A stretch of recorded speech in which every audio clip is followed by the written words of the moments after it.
Ça tombe bien que Robin soit là parce que, comme vous le savez sans doute, il est tout à la fois préparateur physique, tout à la fois sport scientist.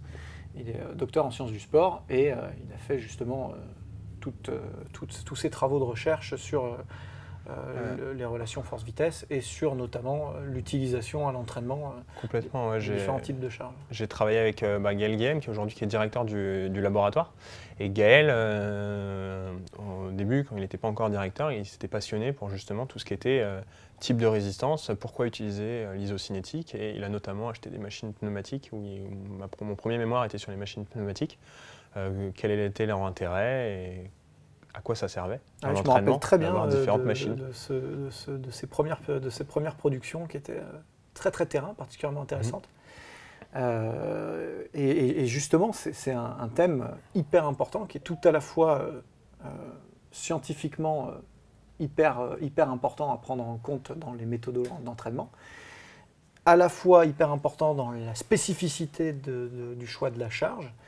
Et tout ça, ça va influencer in fine l'efficacité des méthodes qu'on va retenir par ailleurs de combinaison de volume et d'intensité de charge. C'est-à-dire qu'au-delà de ça, la qualité de la charge, le type de la charge va influencer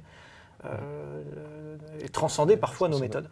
Complètement. En fait, souvent on est sur les mêmes méthodes et on peut justement faire varier l'entraînement juste en changeant ce vecteur charge. Et finalement, on fait varier l'entraînement. Si on travaille avec des poids ou avec un élastique, finalement, on n'a pas le même stimulus sur le muscle et ça permet à un moment qu'on arrive au bout de course d'un développement sur une certaine méthode de changer, de faire varier plus ou moins sur un même mouvement.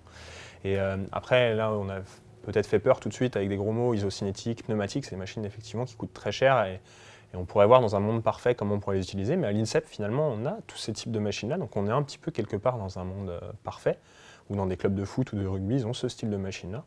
Et après, on va aussi parler des différents types de résistance, comme les chaînes, les élastiques, qui eux peuvent être adaptables et qui coûtent 3 fois rien pour l'entraîneur ou le coaching.